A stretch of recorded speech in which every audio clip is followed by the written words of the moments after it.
안녕하세요. 수요일 빛의 교회와 함께하는 성경 공부에 나오신 우리 모든 빛의 성도님들을 환영합니다.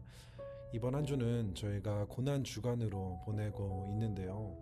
저희가 요일별로 고난 주간을 따라가게 되면 오늘 수요일에는 두 명의 아주 중요한 인물이 등장을 하게 되는데요. 예수님께서 십자가에 달리시기 전 나병 환자 시몬의 집에 계실 때에 한 여자가 예수님에게 다가와 자신의 손에 들려 있었던 아주 값비싼 향유 옥합을 깨뜨려 예수님의 발에 붓고 자기의 머리털로 예수님의 발을 닦게 되는 사건이 일어나게 됩니다.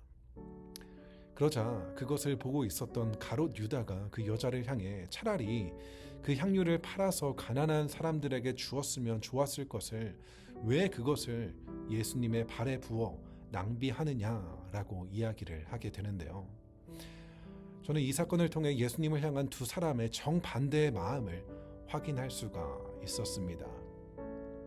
그리고 이 사건의 이야기가 오늘 함께 우리가 살펴볼 팔복의 말씀 중 바로 6번째 말씀인 마음이 깨끗한 사람은 복이 있다라는 예수님의 말씀과 또 연결이 되는 것 같습니다. 우리의 마음에 무엇이 가득 차 있는지에 따라 우리의 시선과 우리의 행동에 너무나 다른 모습을 보이게 되는 것처럼 우리의 마음이 얼마나 중요한지를 오늘 말씀을 통해서 또 잘 배울 수 있는 시간이 되었으면 좋겠습니다. 제 기도로 오늘 비탐성 시작하도록 하겠습니다.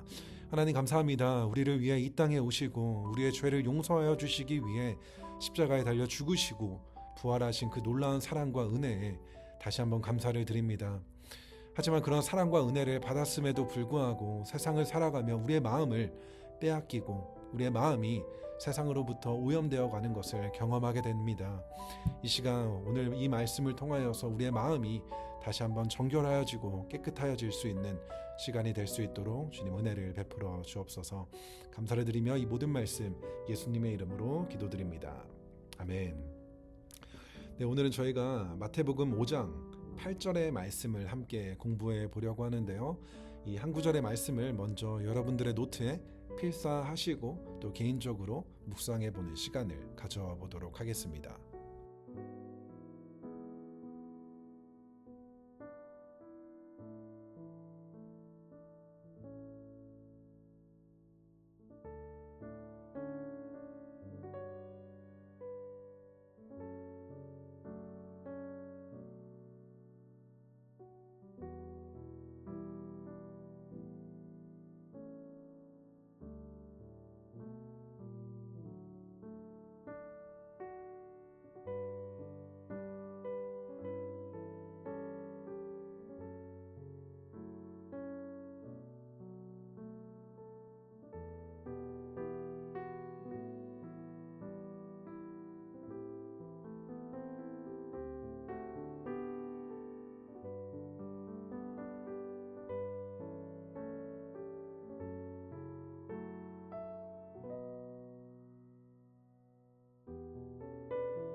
네, 개인 묵상을 마치신 분들은 함께 오늘의 말씀을 깊이 있게 공부해 보려고 하는데요. 오늘 본문은 산상수훈의 팔복 중 6번째 복 있는 사람을 이야기해 주고 있는데요. 예수님께서는 마음이 깨끗한 사람은 복이 있다라고 말씀하시며 이 마음이 깨끗한 사람은 하나님을 볼 것이다 라고 말씀해 주고 계십니다. 그래서 먼저 우리가 함께 생각해 볼 질문은 나는 언제 하나님을 보게 되나요? 라는 질문입니다. 오늘 본문에서 이야기하는 하나님을 본다라는 것은 우리가 physically 진짜 하나님을 본다라는 것이 아니라 하나님을 경험한다는 것을 의미하고 있는데요. 나는 언제 하나님을 경험하고 만날 수 있게 되는지 한번 생각해보고 적어보는 시간을 가져보도록 하겠습니다.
네, 신앙생활을 하면서 하나님을 경험하는 나만의 노하우는 무엇이 있을까요? 우리는 신앙생활을 하면서 정말 하나님 보고 싶다, 하나님을 경험하고 싶다라는 이야기를 종종 내가 하기도 하고 또 다른 사람을 통해서 듣게 되기도 하는데요. 그럴 때마다 이런 질문이 생기게 되는데 우리는 어떻게 하나님을 보고 또 어떻게 하나님을 경험할 수 있게 되는 걸까요?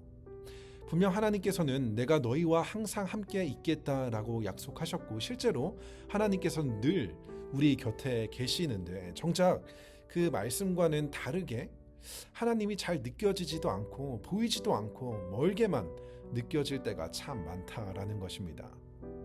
물론 여러 가지 이유들이 있겠지만 오늘 본문에서 예수님은 분명하게 말씀하고 계시는데요. 마음이 깨끗한 사람은 복이 있다. 그들이 하나님을 볼 것이다 라고 이야기를 하고 있습니다. 그렇다면 예수님께서 오늘 본문에서 말씀하시는 마음이 깨끗한 사람은 어떤 사람을 이야기하고 있는 것일까요? 한 번쯤 들어보셨을 이야기인데 어떤 사람이 엘리베이터를 타게 됩니다. 그런데 그 엘리베이터에 안에 너무나 많은 사람들이 타고 있어서 앞이 보이지도 않고 숨이 막히고 답답하게 됩니다. 하지만 엘리베이터가 한 층, 두 층 내려갈수록 그 안에 있었던 사람들이 하나 둘 내리기 시작을 하게 되죠. 그리고 마지막 층에 도착했을 때 그 사람은 그제서야 처음부터 그 자리에 함께 계셨던 예수님을 발견하게 됩니다. 이 이야기는 우리의 마음의 상태와도 너무나 닮아 있다는 것을 발견할 수 있는데요. 우리의 마음에도 수많은 감정들과 생각들, 여러 가지 걱정과 근심, 나의 욕심과 욕망이 내 마음에 가득해 때로는 예배를 드려도 말씀을 읽어도 하나님이 보이지 않고 경험하지 못하는 일이 일어나게 된다는 것입니다. 하지만 그렇게 내 마음에 가득 차 있었던 여러 가지 근심과 걱정, 나의 욕망들을 하나 둘 내려놓기 시작하게 되면 점점 비워져가는 그 시간 속에서 우리와 함께 계셨던 예수님이 조금씩 보이기 시작한다라는 것입니다.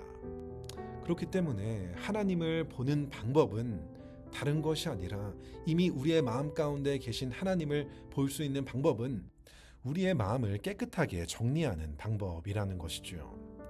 그렇다면 우리의 마음을 어떻게 깨끗하게 할 수 있는 것일까요? 너무나 당연한 이야기이지만 하나님의 말씀으로 우리의 마음을 채우고 그 말씀의 순종함으로 우리는 우리의 마음을 깨끗하게 정리할 수 있다라는 것입니다. 하지만 이렇게 깨끗이 정리하는 것, 하나님의 말씀은 우리가 일주일에 한 번 교회에 나와 예배를 드리는 것으로 가능한 것이 아니죠.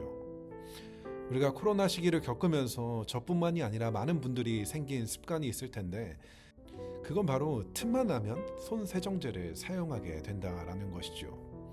차 안에도 손 세정제를 한탕 두고 어딘가 다녀온 후에는 꼭 손을 닦게 되고 저희 아들도 마찬가지로 교회에서 손 세정제를 보게 되면 그냥 지나치지 않고 반드시 한번 짜서 손을 닦고 가게 되는 모습을 보게 됩니다.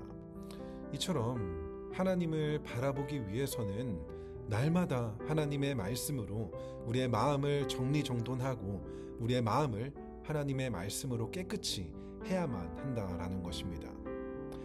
혹여나 하나님이 보고 싶으시다면, 우리의 삶 가운데 하나님을 경험하고 싶다면 가장 먼저 우리가 해야 하는 것은 우리의 마음을 돌아보는 일이지 않을까 생각을 합니다. 내 마음은 과연 무엇으로 가득 차 있는지, 무엇 때문에 내 마음 가운데 있는 하나님을 바라보지 못하고 있는지를 점검하고, 또 하나님의 말씀으로 우리의 마음을 깨끗이 하게 될 때 우리는 비로소 하나님을 볼 수 있게 되고 하나님을 경험할 수 있게 된다라는 것입니다. 오늘 말씀을 잘 기억하며 우리의 마음의 중심에 하나님을 모시고 하나님을 바라볼 수 있는, 하나님을 경험할 수 있는 우리 모두가 될 수 있었으면 좋겠습니다. 기도로 오늘 비탐성 마치도록 하겠습니다. 하나님 감사합니다. 오늘 말씀을 통하여서 우리의 마음을 다시 한번 점검할 수 있게 하시고 또 우리의 마음을 다시 한번 깨끗하게 할 수 있게 하여 주시니 감사를 드립니다. 하나님을 바라보지 못하게 하고 하나님을 경험하지 못하게 하는 우리의 마음들은 무엇인지 잘 점검하고 주님을 온전히 바라볼 수 있는, 경험할 수 있는 우리 모두가 될 수 있도록 주님 은혜를 베풀어 주옵소서. 감사를 드리며 이 모든 말씀 예수님의 이름으로 기도드립니다. 아멘.